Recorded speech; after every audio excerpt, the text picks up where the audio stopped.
Oke, masih slide lanjutan dari skistosomiasis. Saya ulang sedikit tentang patogenesis ya. Jadi serkaria tadi yang langsung menembus kulit bisa menyebabkan gatal-gatal ya.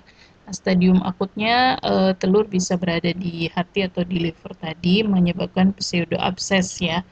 Dan pada akhirnya ada pseudotuberkel juga di jaringan ikat. Nah, kalau sudah menahun ya, karena ada proses penyembuhan jaringan terbentuklah fibrosis di sini di daerah hepar ya, sehingga terjadi pengecilan, kemudian terjadi sirosis, hipertensi periportal, terjadilah splenomegali, asites, dan ikterus ya.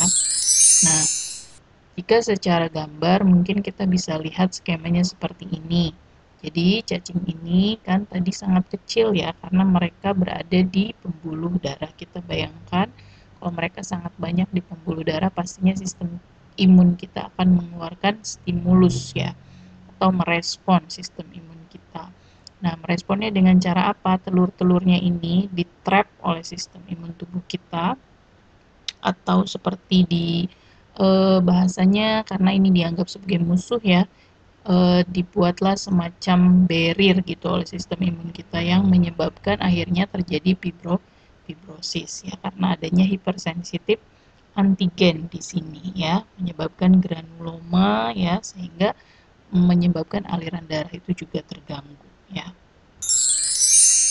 Nah, ini seperti bentol-bentol ini dalam skistosoma kita biasa sebut gejalanya sebagai swimmer itch ya.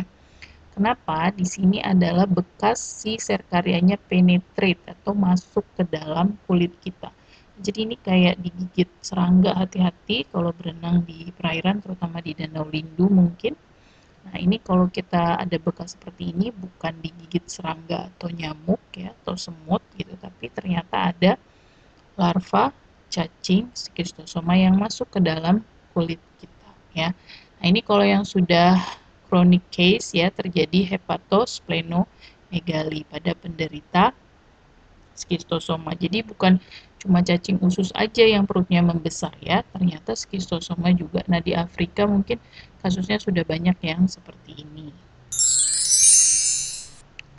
Nah, untuk diagnosisnya sendiri ya, jadi untuk yang hematobium karena dia tadi ada di pembuluh darah kantung kemih ya, maka pemeriksaannya itu melalui urin ya. Jadi kita harus menemukan telurnya di urin atau menggunakan serological test di sini ya. Bisa juga menggunakan radiologi atau sitoskopi. Untuk yang Mansoni karena dia bisa ditemukan di tinja. Jadi pemeriksaan tinja di sini. Yang lain juga bisa dilakukan serologi atau radiologikal atau endoskopi. Nah, untuk obat pilihannya apa? Jadi sebenarnya semua parasit itu obatnya gampang ya, cuma satu jenis dan itu sangat ampuh bisa mematikan. Nah, PR-nya adalah gimana caranya menyadari bahwa penyakit tersebut disebabkan oleh parasit ya. Nah, jadi pengobatan skistosoma ini adalah dengan menggunakan praziquantel.